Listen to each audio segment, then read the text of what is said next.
অভাব কাকে বলে জানেন? অর্থনীতি ক্লাসে বয়স্ক একজন টিচার ক্লাসরুমে ঢুকে একজন ছাত্রকে জিজ্ঞেস করলো, বাবা বলো তো অভাব কাকে বলে? ছেলেটি যখন উত্তরে বলল, অর্থনীতিতে বস্তুগত বা অবস্তুগত কোনো দ্রব্য পাওয়ার আকাঙ্ক্ষাকে অভাব বলে। শিক্ষক তখন তাকে আবার বলল, এটা তো অর্থনীতির ভাষায়, সাধারণ ভাষায় অভাব কাকে বলে? অর্থাৎ অভাব বলতে তুমি কি বোঝো? ছেলেটি তখন মাথা নিচু করে বেঞ্চের দিকে তাকিয়ে রইল।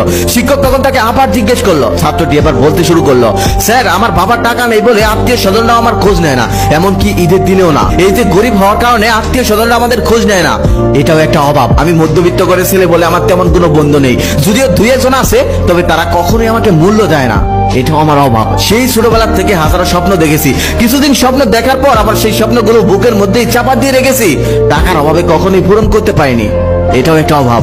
এই তো আজকে কলেজে আসার সময় মায়ের কাছে গাড়ি ভাড়া চাওয়ার সময় মা কয়েক জায়গা তন্ন তন্ন করে খুঁজে 20টি টাকা আমাকে দিল। আমি যখন বাড়ি থেকে বের হলাম তখনই আমার মনে পড়লো মা সকালে বলছিল তার নাকি জ্বর, কিন্তু ওষুধ কেনার টাকা নেই। তারপর আমি ওষুধ কিনে মাকে দিয়ে আসলাম। মা তখন আমাকে জিজ্ঞেস করলো, কিরে কলেজে যাবি না? তখন আমি মাকে বললাম, হ্যাঁ যাবো, আমার এক বন্ধু বাইক নিয়ে অপেক্ষা করছে, ওর বাইকেই যাবো, তাই তোমাকে ওষুধটা কিনে দিয়ে গেলাম। এই যে 10 টাকার জন্য পুরো রাস্তা হেঁটে এসেছি, আবার 10 টাকার জন্য পুরো রাস্তা হেঁটেই বাড়িতে যাব। এই যে 10 টাকার জন্য পুরো রাস্তা হেঁটে যাওয়া আর মায়ের সাথে মিথ্যা কথা বলা, এটাও একটা অভাব। সেদিন বাবা অনেক রাত করে বাসায় ফিরলো।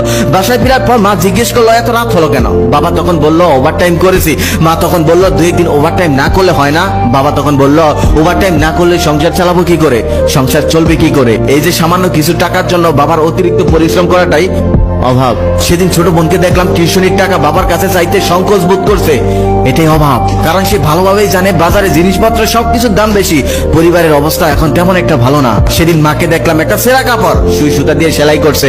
আমি তখন মাকে বললাম, মা কাপড়টা তো ছিঁড়ে গেছে, এই কাপড়টা ফেলে দিতে পারো না? মা তখন বলতেছে, কি বলিস, এই কাপড়টা তো এখনো ভালোই আছে, একটু ছিঁড়ে গেছে, শুধু সেলাই করে নিলেই তো হয়ে যাবে। এই যে ছেঁড়া কাপড়টাকেও মা ভালো কাপড় বলছে, এটাও আমাদের অভাব। বন্ধু বান্ধবের দামি স্মার্টফোনের বেড়ে আমার সামান্য একটি বাটন ফোন ইউজ করতে হয়, বন্ধু বান্ধবের সামনে এটা বের করতে পারি না, বের করলে হাসাহাসি করে, এমনকি কল আসলেও দূরে গিয়ে কলটা রিসিভ করতে হয়, এটাই আমার অভাব। ছেলেটির কথা শুনে পুরো ক্লাস থমথম হয়ে গেল, সবার চোখে জল। সত্যি আমাদের সহপাঠীদের মধ্যে এমন অনেক ছেলে মেয়ে আছে যারা অনেক দিন চেয়েও পরিবারের থেকে সামান্য কিছু টাকা পায় না, বছরের পর বছর নিজের স্বপ্নগুলো বুকের মধ্যে চাপা দিয়ে রাখতে হয়, তবুও তারা অন্তরে কষ্ট চেপে রেখে সবার সাথে হাসি খুশি দিন কাটায়।